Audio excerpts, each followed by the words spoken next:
The Gandingan 2013 Awards is still ongoing. Good evening, I'm Gen Garba. And I'm Mariel Villar, and we are live here at the DL Umali Auditorium where the Gandingan 2013, the 7th UPLB Isko't Iska's Broadcast Choice Awards is currently being held. And we have at this moment representatives from State of the Nation with Jessica Soho. We have Ms. Cristina Pascual, the program manager, Ms. Myla Torres, the executive producer, Mr. Kevin Santos, writer and producer, and Mr. Wilson Compañero, also a writer and producer for State of the Nation. Good evening. Good evening po. Good evening. Good evening. So, State of the Nation perhaps is one of the most different newscasts in Philippine television as of the moment because first of all, it airs at 9 p.m., a different time slot, and second, it features more stories that are indeed of national interest. So, where did you get the idea of having a news program that has more stories that really reflect the state of the Philippines? Well, it was, as you know, State of the Nation is the flagship newscast of GNTV, which is GMA News TV channel, channel 11. So, the first time it was conceptualized, it was really, the idea was to air it at 9 o'clock where people coming from the office can really watch it. And, well, of course, having Jessica Soho as the anchor of the newscast. Of course, she's also the vice president for news programs. So, well, having her on top of everything, syempre, you really must air stories that are, you know, relevant to the people, diba? Ayun.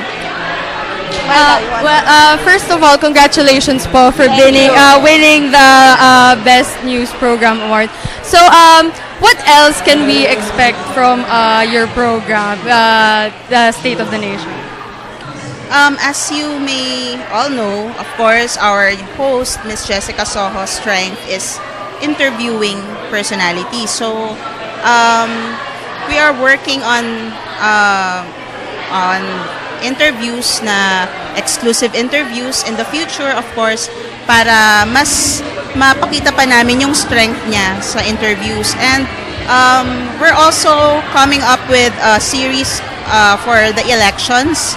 As you all know, nalalapit na yung election 2013. So we're coming up with segments that would focus on the candidates for the viewers to know the personalities who are running in the elections and so that they will be more informed in the upcoming elections kung sinong iboboto nila. Mas maipapakilala namin sila sa programa namin. And aside from that, of course, pagpapatuloy pa rin naman namin yung mga in-depth stories, interviews, in-depth stories in the future. Yun ang inaasahan for this year sa State of the Nation. Very well said. Thank you po. For quite a while, there has been an increase in the in competition for the 9 p.m. news time slot. There are some other stations that are already airing news at 9. How does the State of the Nation keep up to competition from other broadcasters airing 9 o'clock news? One of the unique qualities or one of the unique segments of, well, one of the unique qualities of the newscast is having the banters with reporters, long banters with reporters, diba? As you can see, mas extensive na di-discuss yung mga stories, mas mahabaan yung discussion. And si Jessica kasi, she asks the questions that viewers would really want to know, diba? Yung mga, the way she poses her questions, ito yung mga tipong questions na ikaw as a viewer, yun talaga yung mga gusto mong malaman. So I think that's one of the, kumbaga, edge ng newscast yung mga long banters with reporters. If you're watching, do you watch? Okay, that's good. Before diba? Before curfew, diba? Alas 9. O, tama-tama sa inyo, diba? Okay, thank you very much. Congratulations once again po. That's all we have for now. Stay tuned for more of DevCom 130's live coverage of Gandingan 2013.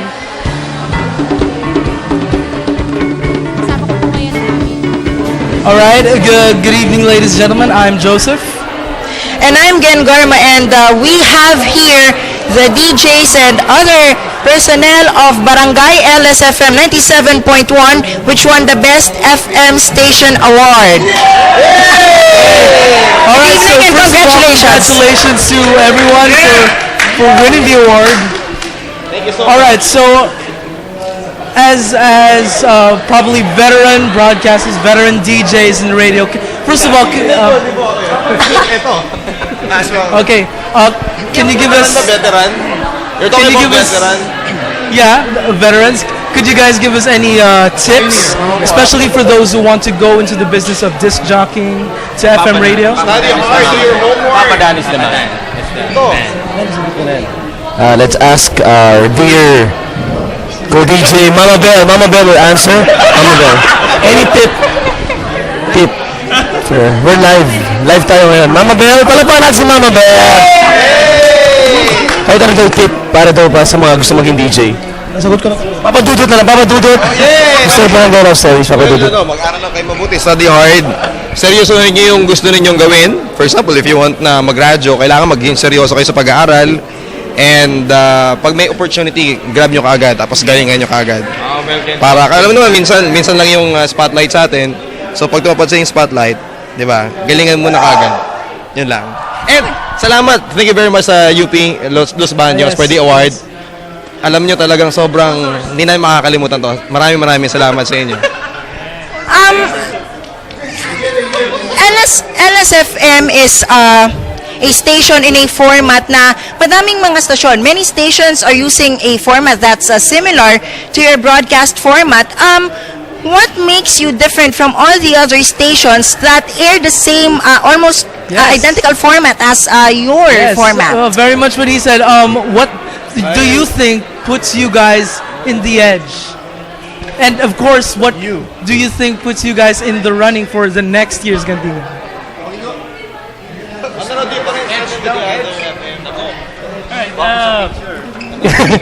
Di kasi siyempre yung Barangay LS 87.1, alam namin kung sino yung gusto namin pasayahin. Meaning alam namin yung target listeners namin. And nakaka-relate kami sa kanila. And natural yung crazy fun na meron kami. Hindi namin kailangan magbasa ng script. Kung ano talaga kami, yun talaga kami. And yun yung nagugustuhan ng mga tao. Wala kaming script, wala kaming kahit yung mga jokes namin, hindi namin kailangan pag-aralan. So natural yung fun namin kahit on and off microphone. Masaya kami. Kaya nadadala namin sa ere, nagmamanifest sa ere, nagugustuhan ng mga tao, nakaka-relate sila. Kaya yun yung naging edge namin, I think, for me, against sa ibang mga radio stations. So, thank you very much. I think that will be all. Once again, congratulations. We have with us here LSFM. Thank you so much. Thank you and congratulations.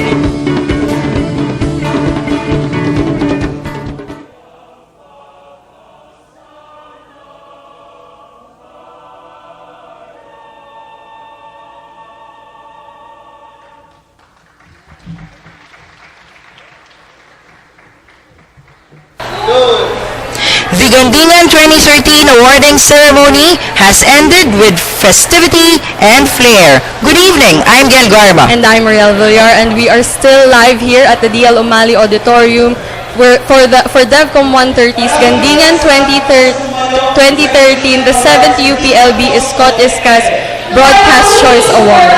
And just a couple of minutes ago, the highly commended TV station and most development-oriented TV station awards were given. Yes, the highly commended television station award was given to GMA News TV, and the best development-oriented television station was given to ABS-CBN2. Throughout the Gandingan Awards, there were three categories that were awarded. The General Awards and the Special Awards. The new category in this year's Gandingan Awards is the Core Awards category, where the participants or the nominees are community radio stations and the materials that were produced by DevCom students from all around the country. So, And a total of 41 awards were given throughout the night. It has definitely been a long night, Gen. indeed, really a very long night.